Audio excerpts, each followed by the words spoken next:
चतुर कौवा नामक यह कहानी इस प्रकार शुरू होती है कि किसी वन में मदोत्कट नाम का सिंह निवास करता था। व्याघ्र, कौवा और सियार ये तीन उसके नौकर थे। एक दिन उन्होंने एक ऐसे ऊंट को देखा जो अपने गिरोह से भटक कर उनकी ओर आ गया था। उनको देखकर सिंह कहने लगा, अरे वाह, यह तो विचित्र जीव है।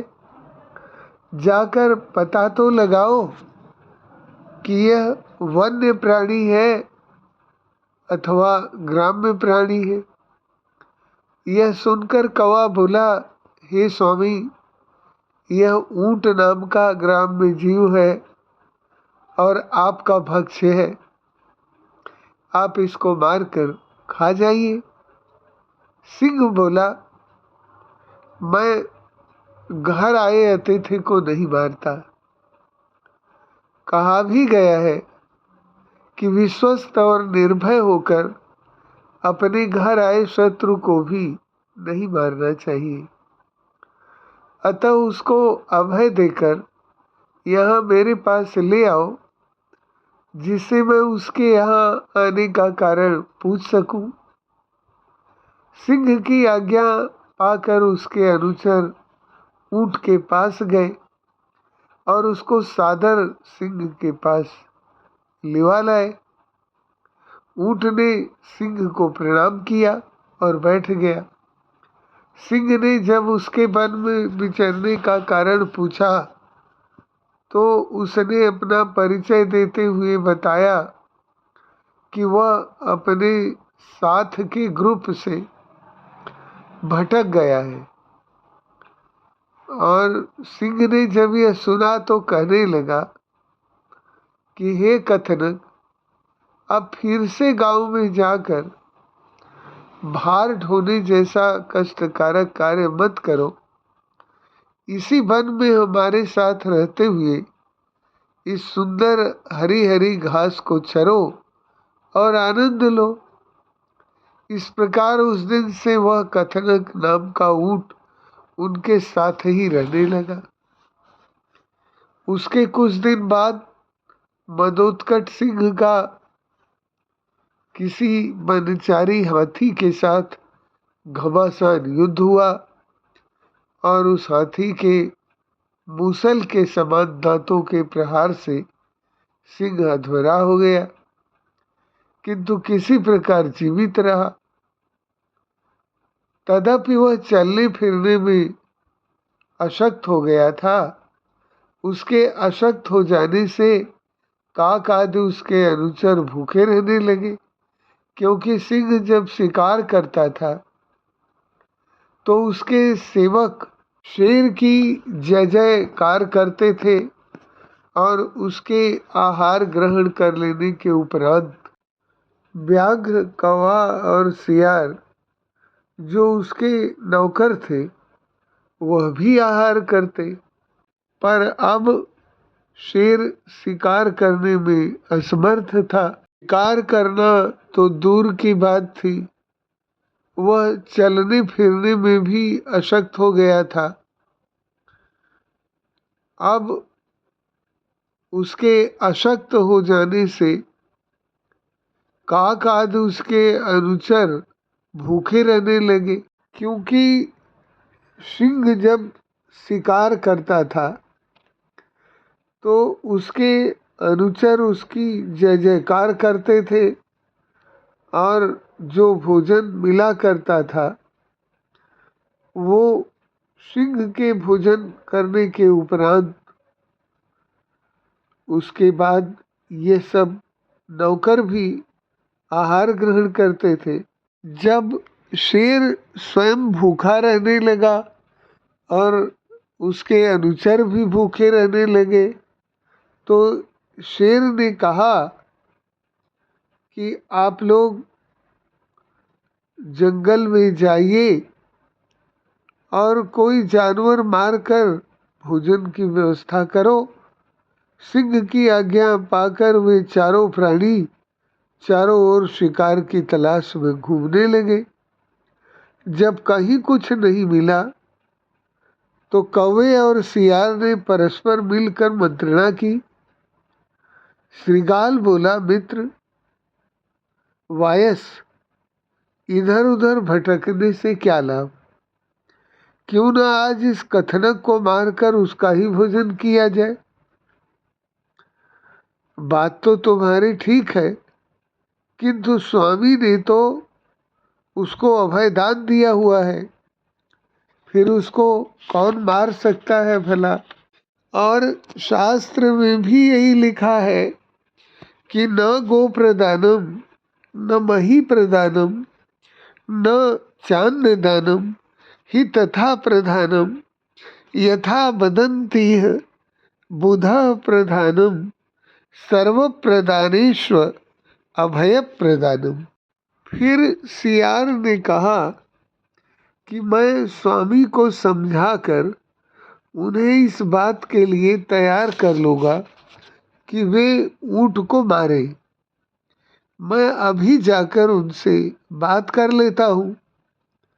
सियार सिंह के पास गया और वहाँ पहुंचकर कहने लगा कि स्वामी, हम सबने मिलकर सारा वन छान मारा है, किंतु कहीं कोई ऐसा पशु नहीं मिला कि जिसको हम आपके समीप मारने के लिए ला पाते।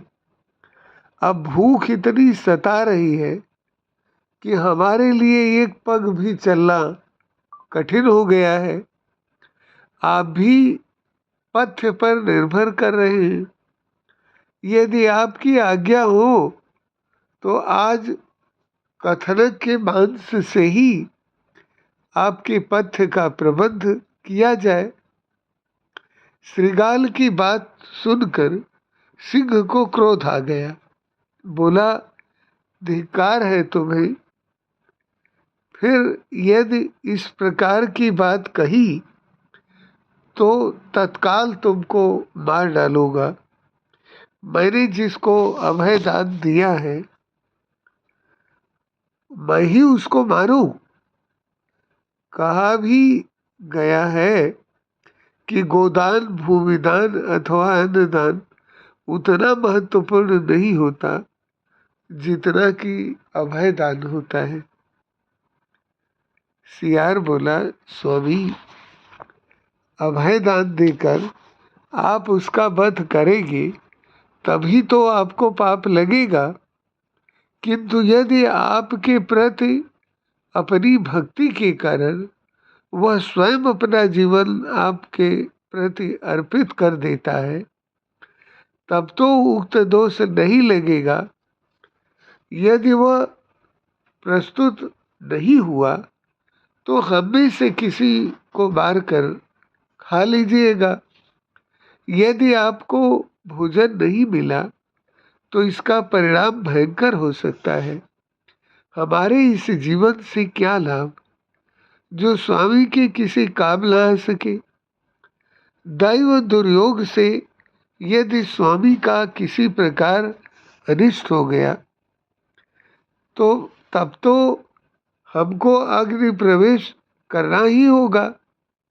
यह सुनकर मदोत्कट कहने लगा, जैसी तुम्हारी इच्छा हो करो। राजा की आज्ञा पाते ही श्रृगाल ने तत्काल अपने साथियों के पास जाकर कहा कि मित्रों, स्वामी की अवस्था चिंतनीय है। ऐसी स्थिति में व्यर्थ के भ्रमण करने से क्या लाभ। स्वामी के न रहने पर हमारी रक्षा कौन करेगा। स्वामी भूख के कारण प्राण त्यागने की स्थिति में है। ऐसी दशा में हम लोगों को चाहिए कि हम अपनी प्राण उनके सम्मुख न्यौछावर कर दें। यह सुनकर सभी अपने स्वामी के समीप लौट आए। उनको देखकर सिंह ने पूछा, तुम लोगों को कुछ मिला? कौवा बोला, नहीं स्वामी, संपूर्ण वन छान मारा किंतु कहीं कुछ नहीं मिला। अब तो यही उचित है कि आप आज मुझे मारकर अपना आहार ग्रहण कर लीजिए, इससे आपके प्राणों की रक्षा होने के साथ साथ मेरी भी सद्गति हो जाएगी। यह सुनकर श्रीगाल बोला, मित्र, आप तो बहुत ही छोटे हैं, आपके मांस से स्वामी की भूख मिटेगी नहीं, किंतु जीव वध का पाप अवश्य लग जाएगा। आपने स्वामी भक्ति का परिचय दे दिया है, आपने अपना ऋण चुका दिया है, इससे आपकी दोनों लोकों में प्रशंसा हो गई है। अब आप आगे से हट जाइए, जिससे कि मैं स्वामी को अपना निवेदन प्रस्तुत कर सकूं। यह सुनकर कौवा आगे से हट गया। तब श्रीगाल आगे बढ़ा और अपने स्वामी को प्रणाम करके कहने लगा कि हे स्वामी, आज मुझे ही आहार के रूप में आप स्वीकार कर मुझे धन्य कर दीजिए। सेवक का शरीर तो स्वामी के ही अधीन होता है, यदि आवश्यकता पड़ने पर स्वामी उसको ले भी ले तो वह पाप का भागी नहीं बनता। श्रीगाल की बात सुनकर व्याघ्र ने कहा, मित्र, आपने ठीक ही कहा है, किंतु आप भी तो अल्पकाय ही हैं। नखायुध जीवी होने के कारण आप स्वामी के लिए अभक्ष भी हैं। प्राणांत काल में भी अभक्ष का भक्षण नहीं करना चाहिए, ऐसा शास्त्रों का वचन है। आपने अपनी कुलीनता का परिचय दे दिया है, अतः अब आप भी आगे से हट जाइए, जिससे कि मैं स्वामी को आत्मनिवेदन कर सकूं। इस प्रकार श्रीगाल भी सिंह के आगे से हट गया। तब व्याघ्र ने आगे बढ़कर सिंह को प्रणाम किया और फिर बोला, स्वामी, आज तो आप मेरे ही शरीर से अपना आहार ग्रहण कीजिए, इससे मुझे स्वर्ग में अक्षयवास मिलेगा और पृथ्वी पर मेरा यश चारों तरफ फैल जाएगा। उन सब लोगों की बातें सुनकर कथनक ऊँट सोचने लगा कि इन सब लोगों ने मीठी मीठी बातें कहकर स्वामी की दृष्टि में अपना स्थान बना लिया है। स्वामी ने इनमें से किसी को भी नहीं मारा, अतः मुझे यही उचित है कि मैं भी अपना निवेदन कर सकूं। मेरी बात सुनकर स्वामी के साथ साथ ये तीनों भी मेरी प्रशंसा करेंगे। अपने मन में यह निश्चय करके उसने कहा, महाशय, आपने ठीक कहा है, किंतु आप भी तो नखा युद्ध जीवी है, आपके मांस को स्वामी किस प्रकार खा सकते हैं। जो व्यक्ति मन से भी अपनी जाति का अरिष्ट चाहता है, उसके दोनों लोक नष्ट हो जाते हैं। अतः आप आगे से हट जाइए और मुझे आत्मनिवेदन करने का अवसर दीजिए। व्याघ्र तो इसी अवसर की प्रतीक्षा कर रहा था।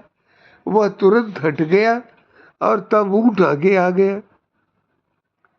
उसने सिंह को प्रणाम करके कहा, स्वामी, ये सभी आपके लिए अभक्ष हैं, अतः आज तो आप मेरे ही शरीर से अपनी जीविका चलाइए, जिससे कि मुझे तीनों लोकों की प्राप्ति हो सके।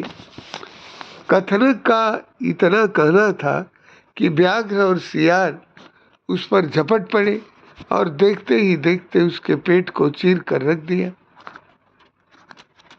फिर क्या था, भूख से पीड़ित सिंह और व्याघ्र आदि ने तुरंत ही उसको चट कर डाला। इसलिए कहा गया है कि वह पंडिता क्षुद्रा सर्वे मायोपजीविनः कुर्यु कृत्यम कृत्यम वा उष्णे काका दयो यथा।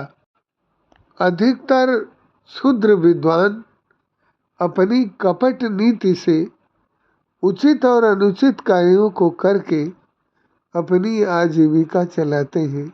जैसे कौवा, सियार और व्याघ्र ने मिलकर कपट से ऊँट को मार डाला।